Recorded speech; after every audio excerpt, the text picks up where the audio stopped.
आज हमारे पास पवित्र बाइबल है पढ़ने के लिए। हम सभी को पता है कि बाइबल सारी दुनिया में बांटी गई है, प्रिंट्स हुए हैं। हम सब मसीह होने की नातिक बड़े गर्व से हम ये कहते हैं कि हमारे पास पवित्र बाइबल है पढ़ने के लिए। 3283 लैंग्वेजेस यानी कि भाषा में ट्रांसलेट की गई है। 167 कंट्रीज़ में बाइबल चल रहे हैं और ये खुशी की बात है। और हर किसी मसीह भाई बहन के घर में किसी के पास एक बाइबल, किसी के पास दो, किसी के पास 4, 5 ऐसे हो सकते हैं। जैसे कि मेरे घर में 5 बाइबल्स रखे हुए हैं। लेकिन क्या आप जानते हैं ये बाइबल को हमारे बीच में पहुंचाने के लिए, ये बाइबल को हमारे बीच में लाने के लिए, हमारे हाथ में देने के लिए कईयों ने कितनी कुर्बानी दी है। और इस वीडियो को अंत तक देखना। वीडियो अच्छा लगे तो चैनल को सब्सक्राइब करना, वीडियो को लाइक करना और इसे औरों के साथ भी शेयर करना, ताकि सभी को ये पता चले कि इस बाइबल को हमारे हाथ में पहुंचाने के लिए परमेश्वर के दासों ने कितने मेहनत किए हैं, कितने उनकी कुर्बानी दी गई है।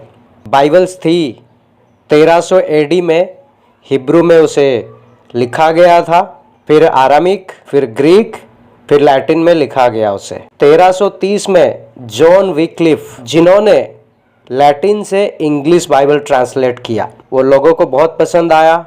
उस समय में कैथलिक ऑर्गेनाइजेशन बहुत काम कर रही थी और कैथलिक ऑर्गेनाइजेशन को पता चला जॉन विक्लिफ बाइबल ट्रांसलेट करके इंग्लिश में वो सभी को दे रहे हैं। उस समय में बाइबल कोई खरीद नहीं पाता था तो सब किराए पर लेकर पढ़ा करते थे।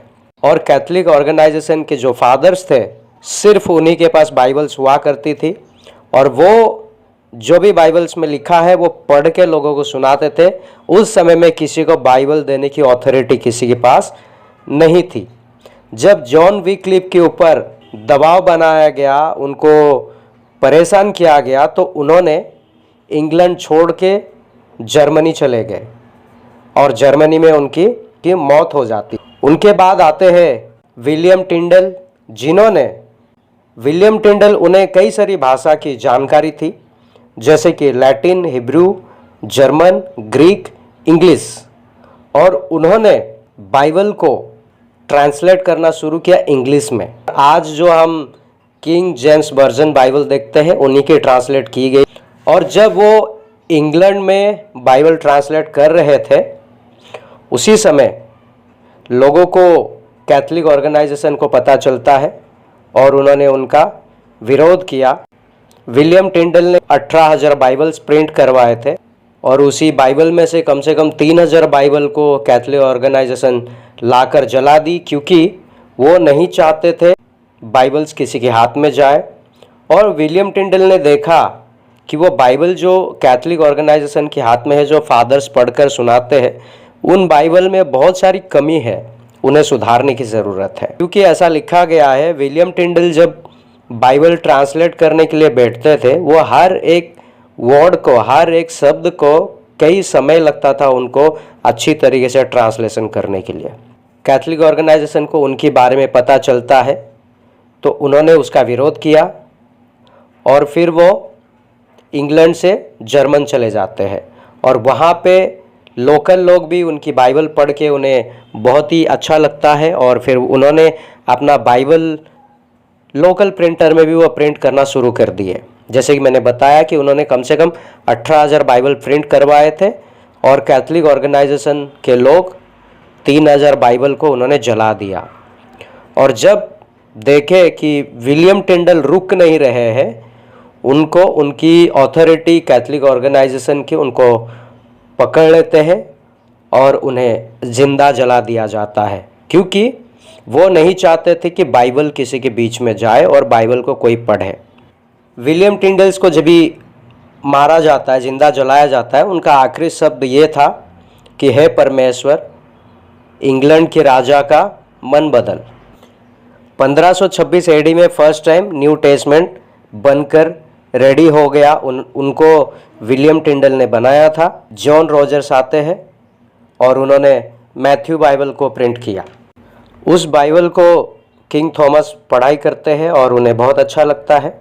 जॉन रॉजर्स को भी ज़िंदा जला दिया जाता है उसी आरोप में, क्योंकि वो बाइबल्स को प्रिंट कर रहा है और लोगों को दे रहा है।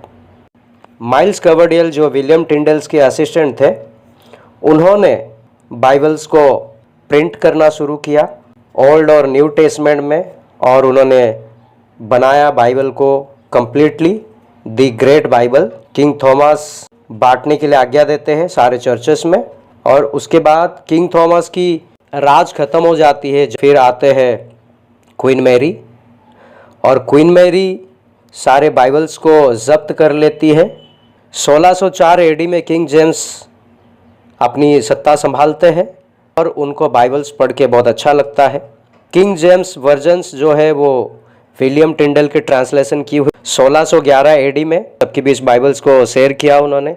बाइबल को हमारे बीच में पहुंचाने के लिए परमेश्वर के कई दासों ने अपनी जान की कुर्बानी दी, और जब विलियम टिंडल ने प्रार्थना की मरते मरते कि परमेश्वर इंग्लैंड के राजा की मन को बदल, तो परमेश्वर ने किंग जेम्स का मन बदला, लोगों के बीच बाइबल्स को बांटा, लोगों के बीच में बाइबल्स को दिया गया। इंग्लिश बाइबल पढ़े होंगे किंग जेम्स वर्जन, और उसमें बहुत सारी चीज़ें ऐसी लिखी है जो थोड़े बहुत कम पढ़े भी होते हैं उनको भी समझ आती है। बहुत ही इजी तरीके से उसे ट्रांसलेशन किया गया, और परमेश्वर ने किंग का भी हृदय को बदला, और इसी तरह हमारे बीच में आज बाइबल्स आया है। आखिरी में ये कहना चाहता हूँ, परमेश्वर के जो पवित्र वचन है, परमेश्वर के जो अनमोल वचन हमारे बीच में पहुँचाने के लिए उनके कई सारे दासों ने अपनी कुर्बानी को दी है। तो हमें बाइबल्स को ज़्यादा से ज़्यादा पढ़ना, क्योंकि उस बाइबल का कीमत कई गुना ज़्यादा है। कि बाइबल की इन्फॉर्मेशन आपको कैसी लगी हमें कृपया कमेंट करके बताइए। प्रभु आप सभी को आशीष करे, ऐसे ही हमारे चैनल को सपोर्ट करते रहिए। जय मसीह, प्रेज़ द लॉर्ड।